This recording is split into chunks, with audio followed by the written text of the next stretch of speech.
આજે તો આપણી વાડીએ ભાઈ લીલા ચણાનું શાક કર્યું. શું કે મારા ભાઈઓ, જય માતાજી, જય શ્રી કૃષ્ણ. તો આજે આપણે ચણાનું શાક કરવાનું એટલે નીકળી ગયા ધંધુકા જવા. બધા ભાઈબંધ ભેગા થઈ ગયા ને પ્રોગ્રામ ભાઈ અમારે વાડીએ કરવાનો છે. ચાર રહેવા દો યાર, મામલો મેદાને છે. અને ભાઈ બે ચાવી મારો એટલે ભાઈ ગાડી તો ઊંચી કરે. પછી નીકળી ગયા વાડીએ જવા. ત્યાં તો બાડો ગેલ ને મેર ભેગા થઈ ગયા. પછી બધી વસ્તુ લઈને પહોંચી ગયા વાડીએ. પછી હારવાર નીલો આવી ગયો.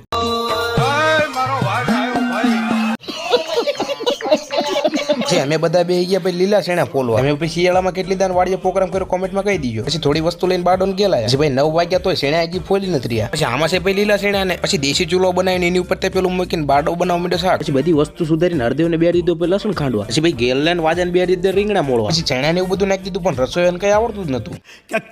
कहना क्या चाह रहे हैं भैया? એમાં થયું એવું ભાઈ કે હું મેર થોડી ગામમાં વસ્તુ લેવાઈ ગયા. ત્યાં તો બાડાએ ભાઈ વગર જ ન કર્યો. શાકમાં બધું ચણા ને બેને નાખી દીધું.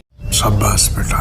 પછી અમારા નવા રસોઈ એમ કીધું ભાઈ તવલામાં વઘાર કરી નાખી. એમાં ભાઈ બાડાનો વાંક કાંઈ નથી, કારણ કે બાડાને ચીંધું એમ કર્યું બાડાએ. પછી ભાઈ અમિત જેવા બ્લેક કમાન્ડો રાતે દેખાય નહીં.